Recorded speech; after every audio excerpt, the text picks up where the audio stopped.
Yo les contaría un poco de mi testimonio, porque nosotros también estuvimos en esos caminos hace años atrás. Por eso cuando yo hablo de esto, hablo con autoridad, pero hablo con compasión, porque yo estuve ahí y también prediqué. Y fui un pastor que predicaba cosas falsas sin yo entender que era falsedad. Yo creía que servía a Dios y que amaba a Dios y que estaba haciendo lo correcto. Y no pensé que estaba guiando a la gente a un camino que no era bíblico y que no era el evangelio puro.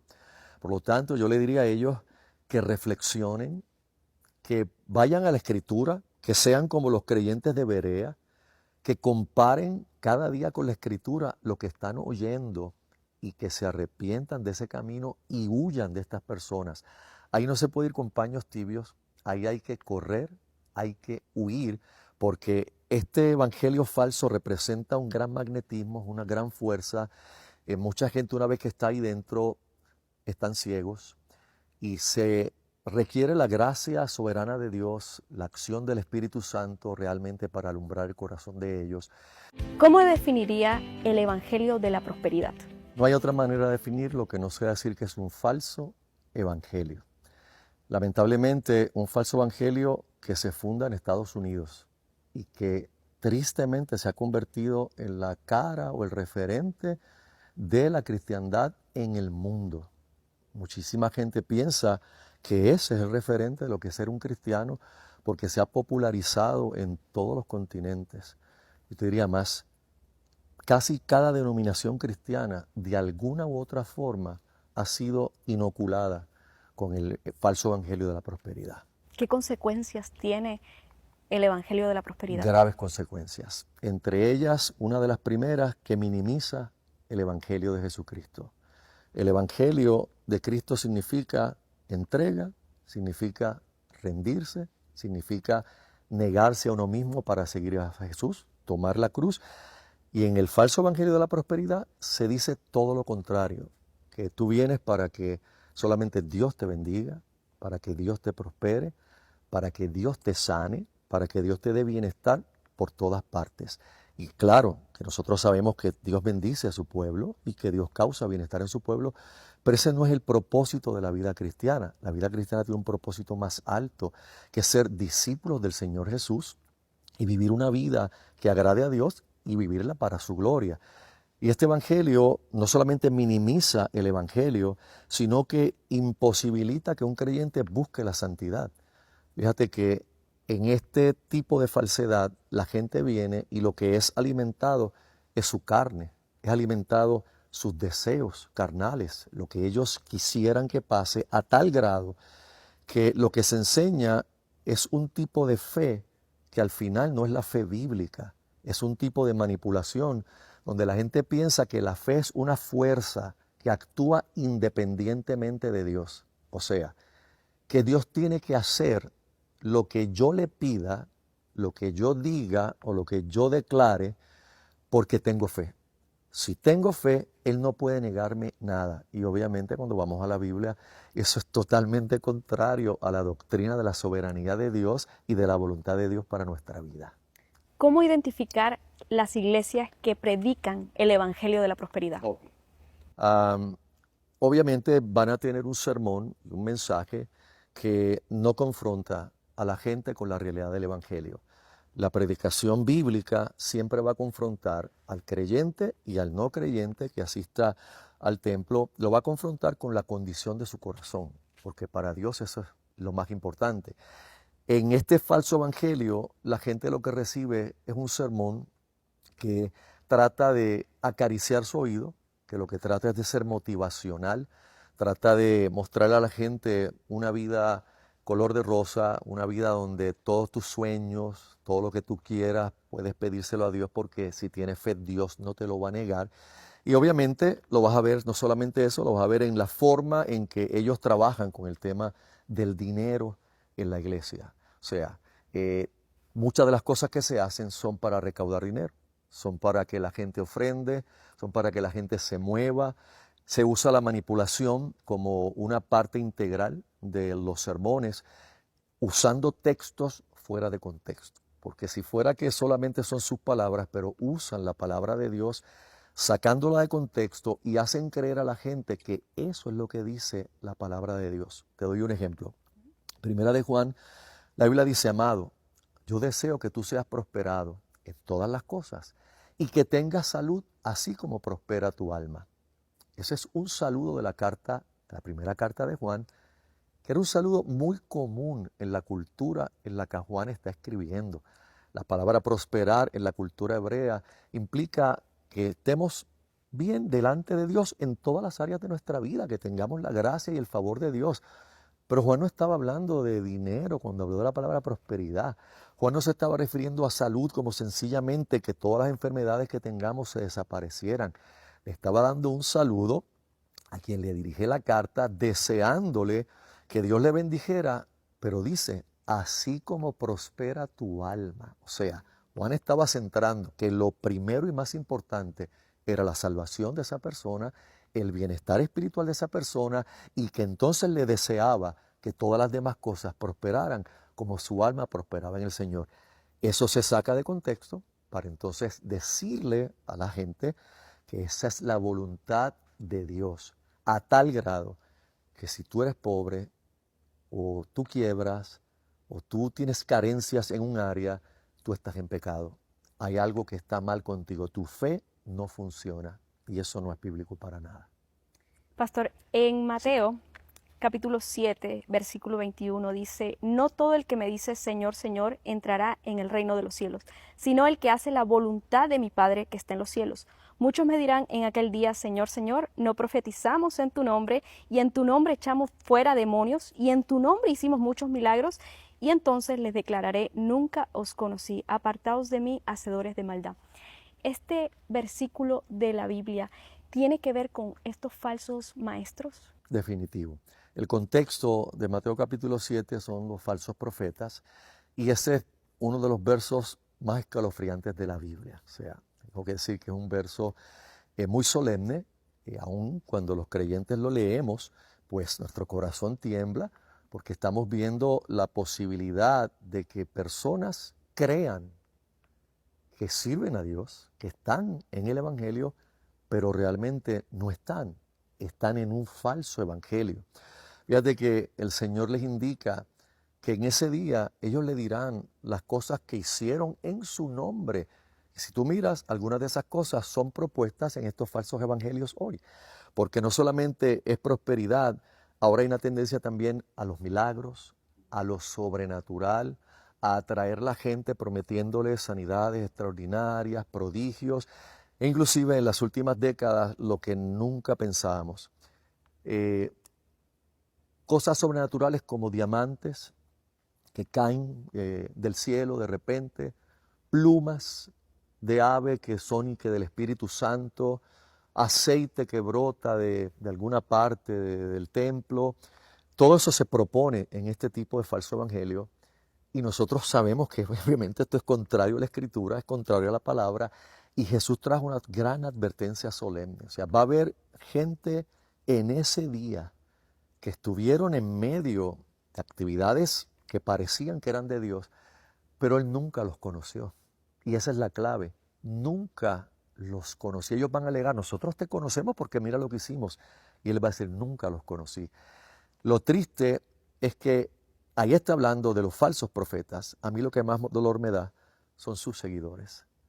Porque no solamente son ellos arrastran a miles y miles de personas que lamentablemente si no se arrepienten van a parar igual que ellos separados de Dios para siempre. Lamentable, pastor.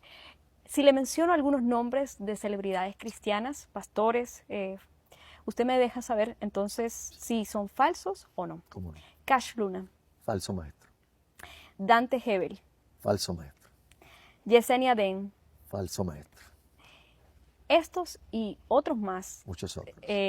son falsos. Y estos falsos maestros tienen miles de personas, como usted dice. Miles de seguidores. Miles de seguidores. Miles. ¿Qué le diría a estas personas que están en estas iglesias? Sí, si estuviera al alcance, ¿verdad? Mi voz y mi presencia de tocar personas que están en esto, yo les contaría un poco de mi testimonio, porque nosotros también estuvimos en esos caminos hace años atrás. Por eso cuando yo hablo de esto, Hablo con autoridad, pero hablo con compasión, porque yo estuve ahí y también prediqué. Y fui un pastor que predicaba cosas falsas sin yo entender que era falsedad. Yo creía que servía a Dios y que amaba a Dios y que estaba haciendo lo correcto. Y no pensé que estaba guiando a la gente a un camino que no era bíblico y que no era el evangelio puro. Por lo tanto, yo le diría a ellos que reflexionen, que vayan a la Escritura, que sean como los creyentes de Berea, que comparen cada día con la Escritura lo que están oyendo y que se arrepientan de ese camino y huyan de estas personas. Ahí no se puede ir con paños tibios, ahí hay que correr, hay que huir, porque este evangelio falso representa un gran magnetismo, una gran fuerza. Mucha gente una vez que está ahí dentro están ciegos y se requiere la gracia soberana de Dios, la acción del Espíritu Santo realmente para alumbrar el corazón de ellos. Hay muchos creyentes que están haciendo un trabajo muy importante a través de blogs, como tú lo estás haciendo, a través del púlpito, predicando el Evangelio, no solamente a la congregación, sino permitiendo que la voz salga para que toque a otros en otras congregaciones como esas y Dios les alumbre con la verdad. Esa es nuestra oración, esa es nuestra fe y es nuestra esperanza. Pastor, usted mencionó que su testimonio es parte de ese evangelio de la prosperidad. Cuéntenos cómo usted salió del evangelio de la prosperidad a sana doctrina. Pues te cuento un poquitito de cómo entré. Yo me crié en la iglesia desde niño, en la escuela bíblica, soy producto de la escuela bíblica, iglesia pentecostal, y fueron mis raíces y aprecio mucho mis raíces, me enseñaron a amar al Señor y a amar la Biblia. Luego en mi juventud temprana, cuando ya me iba a casar, pues me llegó esas enseñanzas. A Puerto Rico llegaron algunos maestros de Estados Unidos, establecieron una iglesia en Santurce y comenzaron a predicar. Cuando yo fui a oírlos, tengo que decirte que me cautivaron. Fue increíble, me cautivaron, me cegué, leí toda la literatura que pude, compré todos los libros de maestros falsos como Kenneth Hagin, que se le considera el padre de este tipo de movimiento, Kenneth Copeland, todos estos que todavía están hoy. Yo me leí cuánto material había. Y luego fue lo que comencé a poder dar a la gente que me escuchaba y a la congregación.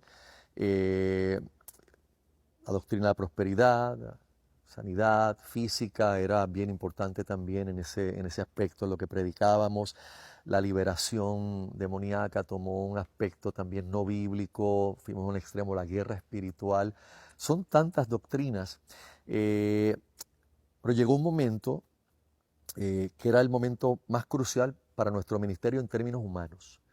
Estábamos para mudarnos a nuestro templo después de años, una iglesia que había crecido a más de 1.500 personas y veníamos con la promesa de estar en un lugar más amplio, pero no puedo negarte, también el entendimiento era que íbamos a crecer y a crecer porque la otra cosa es el deseo de la multiplicación, pero no por la gloria de Dios, sino porque el poder que eso da, la personalidad que eso crea entre la gente. Y cuando veníamos para acá, en mi corazón comienza a haber una gran inquietud con que algo está mal, y no era nada físico, que algo faltaba en nuestra iglesia, algo no estaba bien.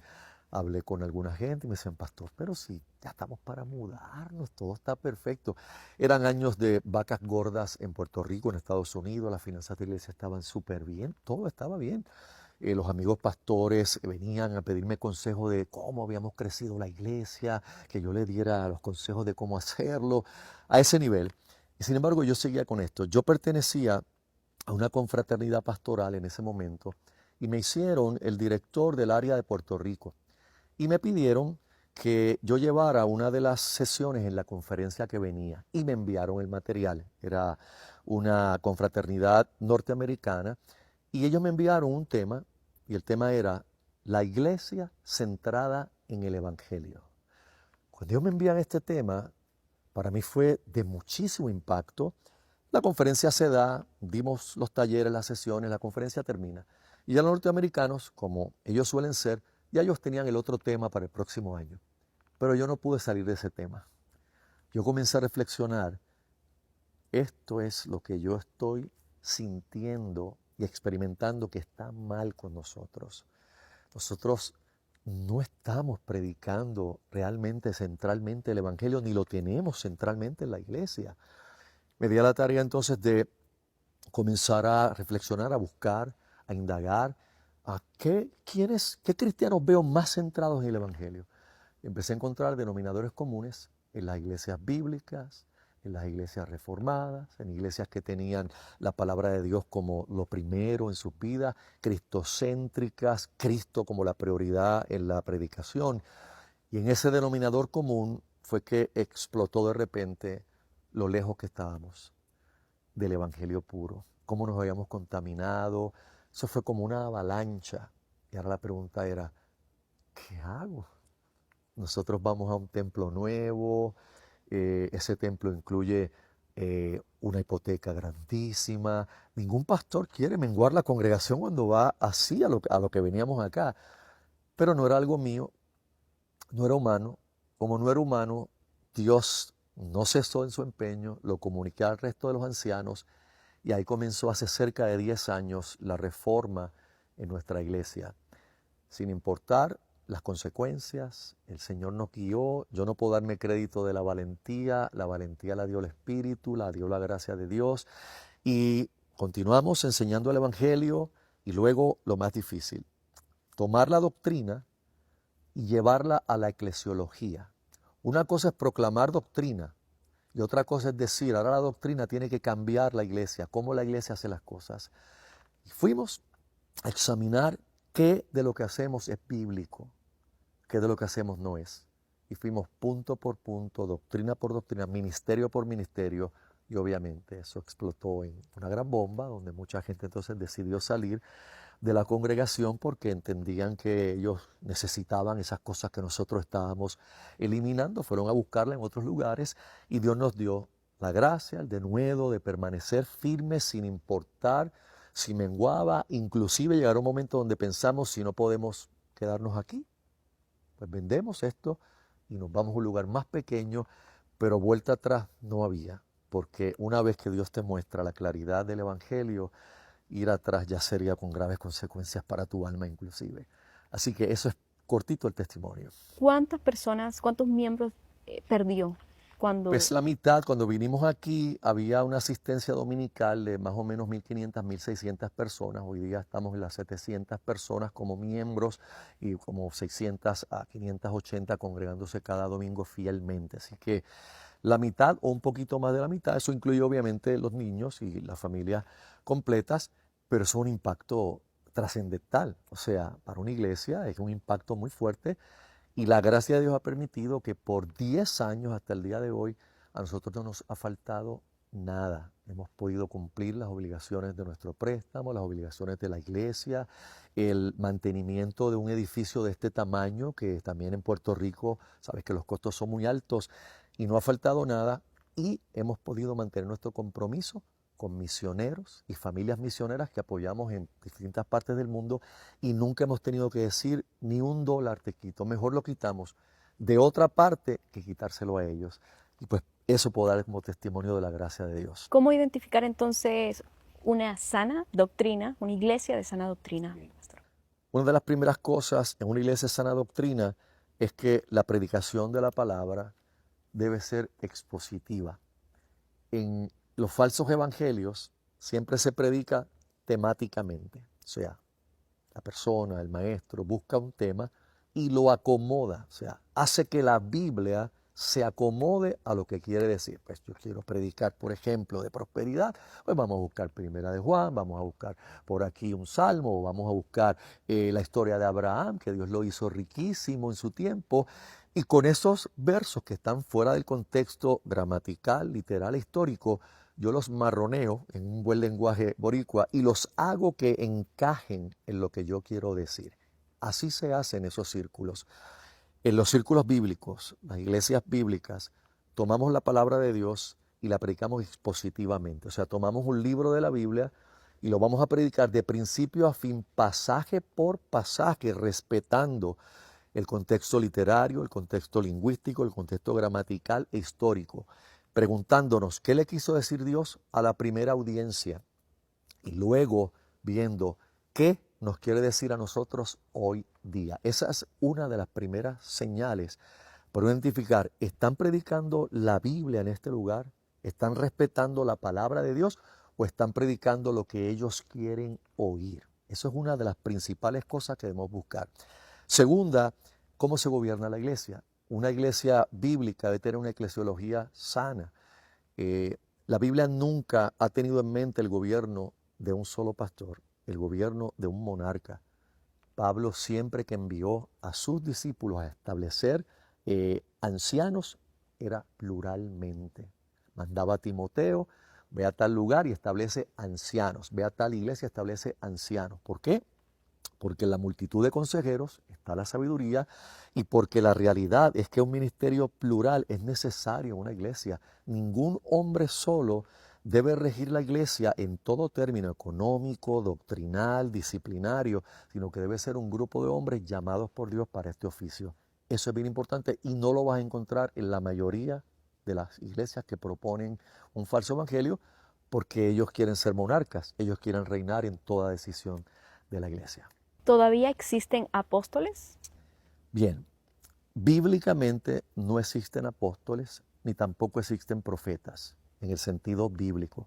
Nosotros vamos a oír personas que se autoproclaman apóstoles y otras que se autoproclaman profetas. Pero tanto el apostolado como el profeta fueron ministerios fundamentales. En la carta a los Efesios, Pablo enseña que la iglesia está siendo edificada sobre el fundamento de apóstoles y profetas. Se refería a los profetas de la antigüedad y se refería a los apóstoles del Cordero que Dios designó. Algunos quieren tomar a Pablo como la excusa de este apostolado moderno. Pero Pablo no es la excusa de un apostolado moderno. Pablo fue alguien a quien Dios tomó excepcionalmente y le enseñó el Evangelio. Cristo resucitado le mostró en visiones la realidad del Evangelio cara a cara y por eso lo llamó a un ministerio apostólico, siendo él el último de los apóstoles. Y profetas, se menciona algunos en el Nuevo Testamento todavía, Agabo, sus hijas que profetizaban, pero luego de ahí tú no encuentras en la tradición apostólica nadie ungiendo profetas y en la historia de la iglesia tú no encuentras que ese sea un ministerio y un rol central. Hoy día es todo lo contrario.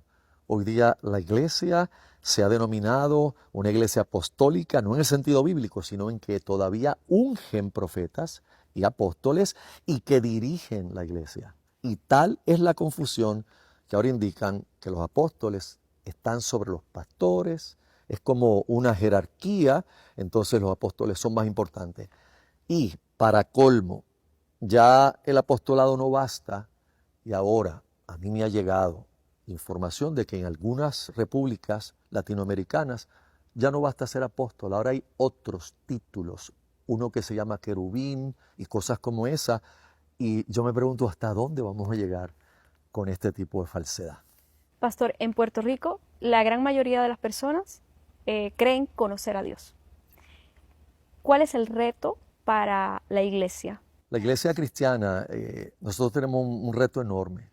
En Puerto Rico se piensa, como nosotros fuimos una fuerza misionera en años pasados, nosotros ayudamos a evangelizar muchísima parte de Latinoamérica, pues se piensa que nosotros no necesitamos que nos evangelicen. Y ahora resulta todo lo contrario. Nuestra isla necesita realmente que del púlpito salga el evangelio. La confusión de la gente es tan grande que a veces me preguntan, pero ¿cómo es eso de que tú predicas el evangelio todos los domingos? Si el evangelio tú se lo predicas al perdido, se lo predicas al que no conoce a Dios, y ya cuando viene, pues entonces tú lo discipulas y ya es como que se graduó. Yo le digo, no hay tal cosa como graduarse del evangelio, o sea, tú no pasas por encima del evangelio. El evangelio incluye la historia de la redención completa, desde Génesis hasta el Apocalipsis. Y si algo necesita Puerto Rico es que de los púlpitos salga el evangelio cada domingo para los creyentes y para los no creyentes, para que muchos se den cuenta que de oídas conocen a Dios, pero nunca han conocido la verdad. En Estados Unidos y Puerto Rico es posible estar años en una iglesia, décadas en una iglesia, sin ser cristiano, décadas, inclusive participar de ministerios. Yo he conocido esposos, hombres que acompañan a sus esposas, han tomado unos cursos, se han hecho miembros de una iglesia, pero ellos nunca han tenido realmente el nuevo nacimiento. Gracias a Dios, en su misericordia, Dios los ha salvado en alguna predicación y han venido a la fe y ahora pueden testificar. Pastor, yo estuve años viniendo a la iglesia y yo no conocía. Y ese es el estado de mucha gente en el evangelicalismo actual.